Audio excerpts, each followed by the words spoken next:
Good morning students, how are you? Today's topic is marketing management में functions of marketing। बेटा आज के topic में हम मार्केटिंग के फंक्शन स्टार्ट करने जा रहे हैं और मार्केटिंग के फंक्शन में सबसे पहले आपको ये पता होना चाहिए marketing is related to exchange of goods and services. बेटा मार्केटिंग के अंदर गुड्स और सर्विसेज का एक्सचेंज किया जाता है। एक्सचेंज का मतलब है बेटा लेना और देना किया जाता है।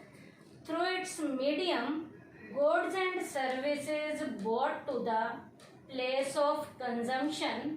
बेटा इस मीडियम के जरिए गुड्स को प्रोडक्शन के प्लेस से उठाकर कंजम्पशन के प्लेस तक पहुंचाने का काम किया जाता है।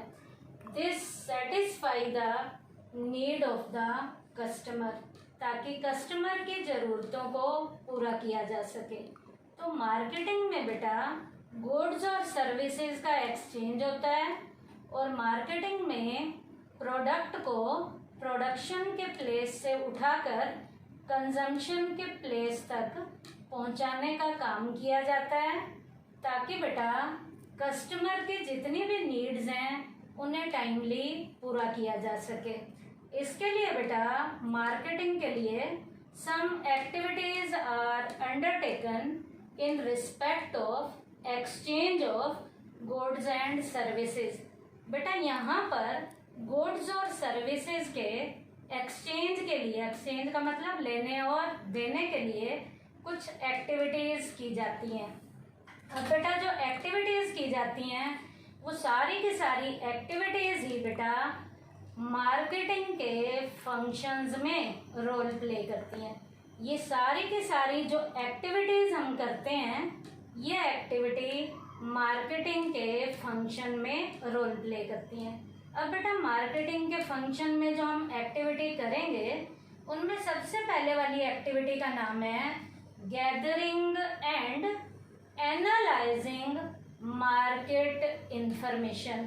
बेटा मार्केटिंग के सबसे पहले काम में मार्केट की इंफॉर्मेशन को इकट्ठा भी किया जाता है और उनका एनालाइजेशन, उनका विश्लेषण भी किया जाता है। It is an important function of marketing. बेटा ये मार्केटिंग का इम्पोर्टेंट लेवल का फंक्शन है। अब बेटा यहाँ मार्केट की इंफॉर्मेशन को कैसे इकट्ठा करना है और कैसे उसका अध्ययन करना है, तो गैदरिंग और analysing market information through SMS. बेटा यहाँ पर एसएमएस के जरिए भी इंफॉर्मेशन को इकट्ठा किया जा सकता है, न्यूज़ के जरिए भी इस इंफॉर्मेशन को इकट्ठा किया जा सकता है। बेटा टीवी के चैनल्स भी इंफॉर्मेशन को इकट्ठा करने में रोल प्ले करते हैं। तो यहाँ पर बेटा आप एक एग्जाम्पल दे सकते हो। गैदरिंग और एनालाइजिंग मार्केट इंफॉर्मेशन में आपने क्या एग्जाम्पल देना है? Some efforts are made to understand the consumer. Consumer को अंडरस्टैंड करने के लिए उनकी जो इंफॉर्मेशन इकट्ठी करनी है वो कैसे कैसे इकट्ठी करेंगे? What do the consumer want. सबसे पहले हमने ये देखना है कि कंज्यूमर चाहता क्या है। दूसरा, इन व्हाट क्वांटिटी, कितनी क्वांटिटी की उसे ज़रूरत है। उसके बाद एट व्हाट प्राइस, कंज्यूमर को वो प्रोडक्ट कौन सी कीमत पे चाहिए।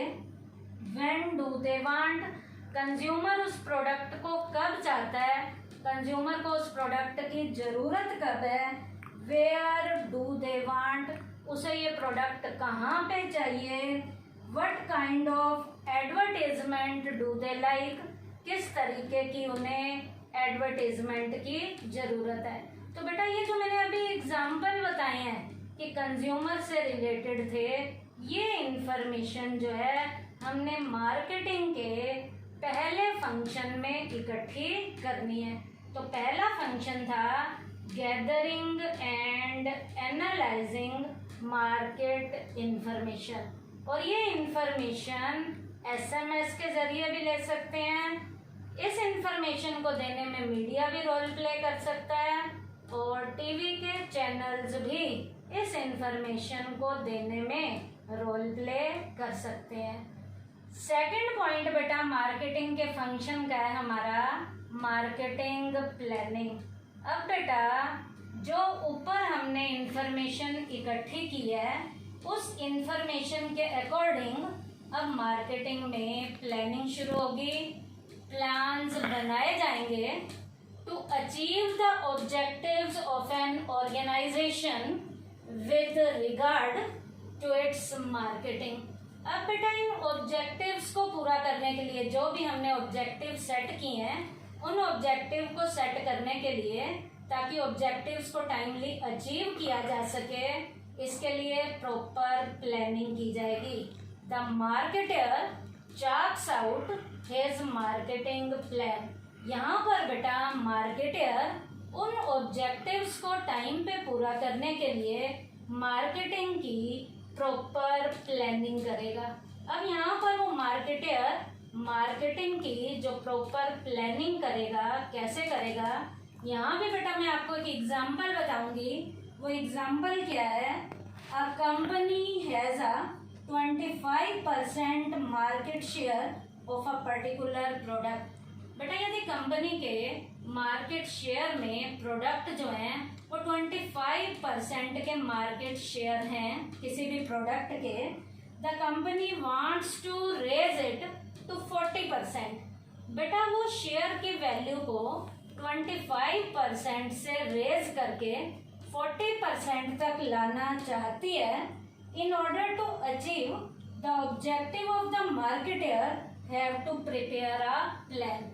अब बेटा 25% से 40% के टारगेट तक आने के लिए मार्केटर को यहाँ प्रॉपर प्लानिंग करनी पड़ेगी। इसका मतलब प्रॉपर प्लानिंग जो यहाँ पर की जाएगी वो किसके लिए की जाएगी, ताकि ऑब्जेक्टिव्स को टाइमली अचीव किया जा सके।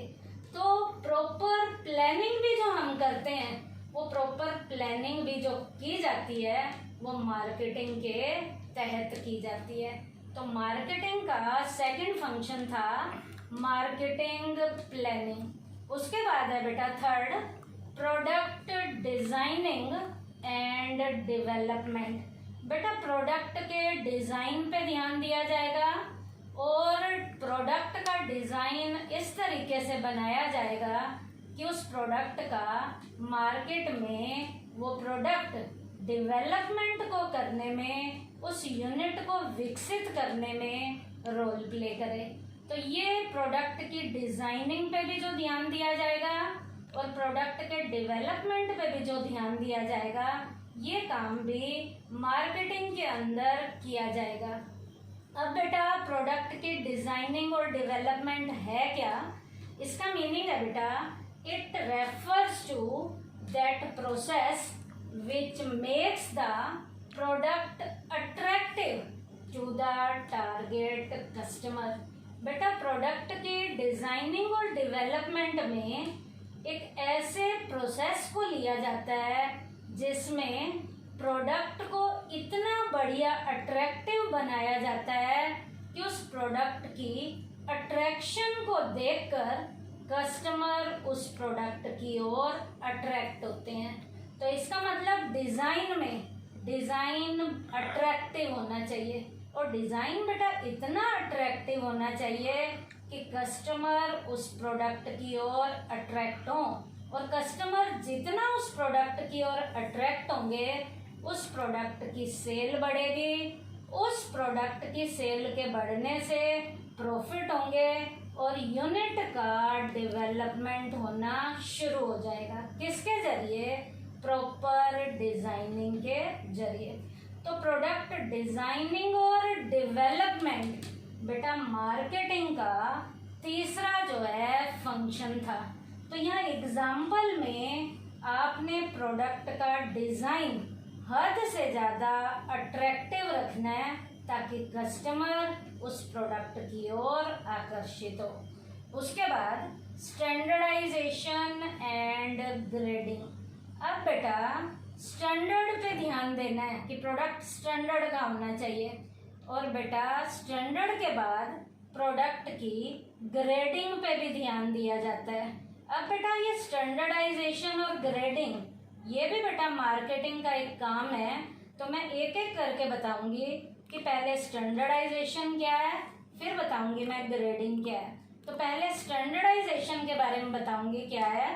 Standardisation it refers to ensure uniformity and consistency in output, the need for inspection, testing and evaluation of the product. बेटा स्टैंडर्डाइजेशन में प्रोडक्ट हमारा इतना स्टैंडर्ड का होना चाहिए कि उस प्रोडक्ट में यूनिफॉर्मिटी रहे और कंसिस्टेंसी रहे, प्रोडक्ट एक जैसा समरूप रहे और उस प्रोडक्ट में संगतता भी होनी चाहिए।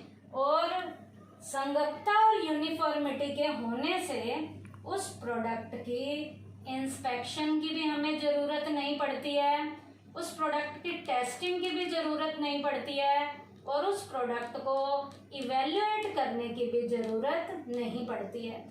इसका मतलब एक स्टैंडर्ड का जो प्रोडक्ट है वो बेटा बहुत बढ़िया प्रोडक्ट होता है जिसमें मिलावट का कोई भी चांस नहीं होता।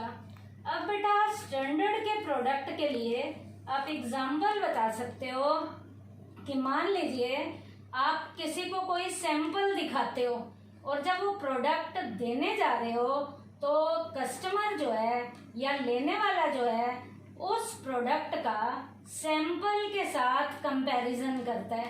अब बेटा वो प्रोडक्ट यदि सैंपल के अकॉर्डिंग है इसका मतलब वो प्रोडक्ट कैसा है, स्टैंडर्ड का है। तो स्टैंडर्ड को देखने के लिए सैंपल से चेकिंग की जाती है, सैंपल से उसे कंपेयर किया जाता है। तो ये तो था बेटा स्टैंडर्डाइजेशन। सेकंड बेटा ग्रेडिंग क्या है। Grading means to ensure that the product belong to a particular quality and higher prices could be realized that better quality product। बेटा ग्रेडिंग का मतलब हमें इस बात पर आश्वस्त करना है कि जो ग्रेडिंग वाला प्रोडक्ट है, बढ़िया ग्रेड का जो प्रोडक्ट है उसकी क्वालिटी भी अपने आप में बहुत बढ़िया है और एक बढ़िया ग्रेड के प्रोडक्ट को लेने के लिए बेटा हम उसकी हायर लेवल की कोई भी प्राइस देने के लिए तैयार हो जाते हैं। इसका मतलब ग्रेडिंग को ध्यान में रखते हुए हमें पता चलता है कि प्रोडक्ट की क्वालिटी बढ़िया है और बढ़िया क्वालिटी के प्रोडक्ट की प्राइस क्या होती है, बढ़िया होती है। अब एक एग्जांपल बताऊंगी बेटा। मार्केट में हर एक प्रोडक्ट के ज़्यादातर ग्रेड की 3 ग्रेड की कैटेगरीज होती हैं। ए ग्रेड होता है, बी ग्रेड होता है और सी ग्रेड होता है। और जो ए ग्रेड है वो अपने आप में बेस्ट माना जाता है। बी ग्रेड जो है वो मीडियम लेवल का होता है, ना बढ़िया होता है ना घटिया होता है, बीच का होता है। और जो सी ग्रेड का प्रोडक्ट है वो बेटा ऑर्डिनरी लेवल का प्रोडक्ट होता है। तो ग्रेडिंग में भी ग्रेड ए, बी और सी चलते हैं।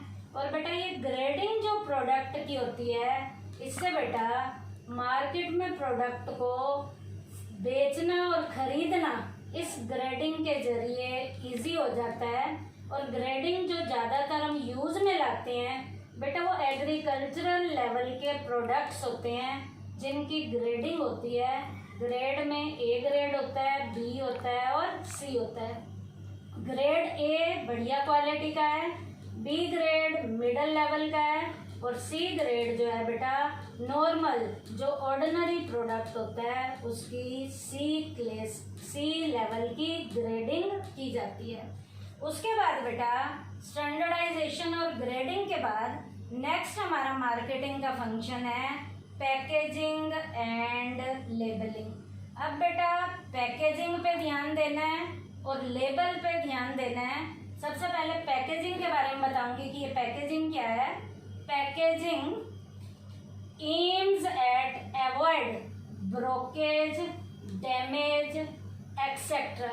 ये जो ब्रेकेज है, ब्रेकेज ना हो, प्रोडक्ट बिखरे नहीं, प्रोडक्ट डैमेज ना हो, या एक्सेट्रा कुछ और भी हो सकता है जिसमें प्रोडक्ट पैक किया जाता है, of the goods during transit and storage. बेटा पैकिंग का मेन एम प्रोडक्ट को टूटने से बचाना है, प्रोडक्ट को नष्ट होने से बचाना है, ताकि लाने ले जाने में और स्टोर करने में हमें किसी भी तरीके की कोई भी दिक्कत ना हो। तो प्रोडक्ट की पैकेजिंग बहुत बढ़िया होनी चाहिए। आप बेटा पैकेजिंग में भी आप यहाँ बता सकते हो, पैकेजिंग में उनके हैंडल होने चाहिए जिससे लाने और ले जाने में दिक्कत ना हो, हैंडल होने चाहिए। उसके बाद जो है प्रोडक्ट की जो पैकेजिंग है आज के टाइम में बेटा बोटल्स में भी की जाती है, कंसीलर्स में भी की जाती है, प्लास्टिक के बैग में भी की जाती है, टिन वगैरह में भी की जाती है, और वुडन लेवल के जो बॉक्सेस हैं उनमें भी की जाती है। जूट के बॉक्सेस भी हो सकते हैं पैकेजिंग के लिए, ताकि उस प्रोडक्ट को लाना ले जाना आसान हो सके और उस प्रोडक्ट को स्टोर करके रखना आसान हो सके। ये तो था बेटा पैकेजिंग। पैकेजिंग का मतलब उस प्रोडक्ट को किस कंटेनर में या किस रैपर में रैप किया जाता है, ताकि प्रोडक्ट को लाना ले जाना आसान हो जाए और स्टोर करके रखना आसान हो सके। अब बेटा लेबलिंग में पहले मैं आपको लेबल के बारे में बताऊंगी और फिर बेटा लेबलिंग के बारे में बताऊंगी। लेबल क्या है बेटा? Label is a slip which is found on the product itself. बेटा प्रोडक्ट के ऊपर ही उसका एक लेबल लगा हुआ होता है। लेबल मीन्स एक स्लिप लगी हुई होती है, एक पर्ची सी लगी हुई होती है। जैसे बेटा आप मेडिकल की शॉप पे जाओ तो आप कोई दवाई ले रहे हो तो मेडिसिन के ऊपर, जो मेडिसिन आपने मान लीजिए कोई बोतल में कोई दवाई ली है तो उस बोतल के ऊपर बेटा एक लेबल लगा हुआ होता है। तो लेबल किसके बारे में बताएगा? प्रोडक्ट के बारे में बताएगा, प्रोडक्ट की सारी इंफॉर्मेशन के बारे में बताएगा। वो इंफॉर्मेशन क्या क्या हो सकती है उस लेबल के ऊपर? बेटा उस प्रोडक्ट की मैन्युफैक्चरिंग डेट हो सकती है कि किस दिन मैन्युफैक्चर हुआ था। उसके बाद मैन्युफैक्चरर का नेम हो सकता है इसके ऊपर, formula use for making the medicine हो सकता है। उसके बाद बेटा उसकी एक्सपायरी डेट हो सकती है या कोई और रेलेवेंट लेवल की इंफॉर्मेशन उन्होंने कस्टमर को देनी है तो वो प्रोडक्ट की इंफॉर्मेशन उसके लेबल की जो एक स्लिप है उस स्लिप के ऊपर इंफॉर्मेशन दी जाती है। उसके बाद बेटा लेबलिंग क्या है? बेटा process of preparing a label is called labelling. बेटा इस लेबल को बनाने के प्रोसेस को, लेबल के बनाने के प्रोसेस को किसका नाम दिया जाता है? लेबलिंग का नाम दिया जाता है। तो लेबल तो बेटा एक स्लिप है जो प्रोडक्ट के बारे में सारी इंफॉर्मेशन देगी, और लेबलिंग क्या है बेटा? उस लेबल को बनाने के लिए हम जिस प्रोसेस का यूज करते हैं, तो क्या process of preparing a label is called labelling. ये बेटा हमारा मार्केटिंग का 5th नंबर का फंक्शन था जिसका नाम था पैकेजिंग एंड लेबलिंग। उसके बाद बेटा 6th नंबर के फंक्शन का नाम है ब्रांडिंग। बेटा आज के टाइम में कस्टमर ब्रांड की ओर अट्रैक्ट होते हैं। हर एक कस्टमर चाहता है कि वो बढ़िया ब्रांड के प्रोडक्ट को यूज में लाए। तो बेटा ये ब्रांडिंग है क्या? ब्रांडिंग का मीनिंग क्या है? It refers to that process through which is distinct identification of the product is establish. बेटा एक प्रोडक्ट से दूसरे प्रोडक्ट के बीच में एक अलग तरीके की पहचान करने के लिए, ताकि एक प्रोडक्ट को दूसरे प्रोडक्ट से डिफर किया जा सके, अलग किया जा सके। तो अलग लेवल की आइडेंटिटी को करने के लिए ब्रांडिंग का हम यूज करते हैं। या एक और मीनिंग भी है, giving a distinct name to one's product. बेटा हर एक के प्रोडक्ट को एक अलग नाम देना भी, एक अलग नाम देना, एक अलग पहचान देना भी क्या कहलाएगा बेटा? ब्रांडिंग कहलाएगा। अब मैं एक एग्जांपल देके आपको बताती हूँ बेटा। मार्केट में बेटा सिमिलर लेवल की कोई कमोडिटी है, एक कमोडिटी को बनाने वाली एक कंपनी ए है, वो उस प्रोडक्ट का नाम मान लीजिए 777 रखती है। उसी प्रोडक्ट को बनाने वाली एक बी कंपनी जो है वो उस प्रोडक्ट का नाम 777 नहीं रखेगी, वो अलग अपना नाम रखेगी। वो नाम क्या हो सकता है? AAA हो सकता है। तो ये AAA और 777 उस सिमिलर लेवल की कमोडिटी को एक अलग नाम दिए गए हैं। ये अलग नाम ही उस सिमिलर लेवल की कमोडिटी के क्या हैं बेटा? ब्रांड है। तो बेटा आज के टॉपिक में मैंने बेटा मार्केटिंग के आपको 6 फंक्शंस करवाए हैं, जिसमें पहला था gathering and analysing market information. ये इंफॉर्मेशन SMS के जरिए भी मिल सकती है कि क्या प्रोडक्ट चाहिए कस्टमर को, कितनी क्वालिटी चाहिए, कौन सी वाली, कितनी क्वांटिटी होनी चाहिए, कस्टमर एडवर्टीजमेंट कैसी चाहता है, कहाँ पर प्रोडक्ट चाहता है। तो ये सारी इंफॉर्मेशन मार्केटिंग के पहले काम के अंदर हमें इकट्ठी करनी है। दूसरा, जितने भी हमारे ऑब्जेक्टिव्स हैं उन ऑब्जेक्टिव्स को पूरा करने की प्रॉपर क्या की जाएगी? प्लानिंग की जाएगी। उसके बाद प्रोडक्ट की डिज़ाइनिंग पे और उसके डेवलपमेंट पे ध्यान दिया जाएगा। डिज़ाइन ऐसा होगा जो अट्रैक्टिव होगा, जो कस्टमर को अट्रैक्ट कर सके और कस्टमर उस प्रोडक्ट को लगातार खरीदे ताकि वो प्रोडक्ट मार्केट में बिके, बिकने से डेवलपमेंट हो और विकास होना शुरू हो जाए। उसके बाद था स्टैंडर्डाइजेशन और ग्रेडिंग। स्टैंडर्ड में बेटा स्टैंडर्ड सैंपल से मिलता जुलता होना चाहिए और ग्रेडिंग में बेटा ग्रेड देने हैं। वो ग्रेड क्या होंगे? A ग्रेड, B ग्रेड और C ग्रेड। ये काम भी स्टैंडर्डाइजेशन का और ग्रेडिंग का मार्केटिंग लेवल का मैनेजर करता है। उसके बाद पैकेजिंग पे ध्यान देना है कि प्रोडक्ट को किस में रैप करना है। वो कंटेनर भी हो सकता है, वो कोई रैप भी हो सकता है। लेबलिंग में लेबल पे ध्यान देना है, प्रोडक्ट के बारे में इंफॉर्मेशन स्लिप के जरिए देनी है और इस लेबल को बनाने के प्रोसेस को किसका नाम देते हैं हम? लेबलिंग। और ब्रांडिंग क्या है बेटा? एक प्रोडक्ट को दूसरे प्रोडक्ट से डिफर करने में, उसे एक डिस्टिंक्ट लेवल की आइडेंटिटी देने में ब्रांड रोल प्ले करता है।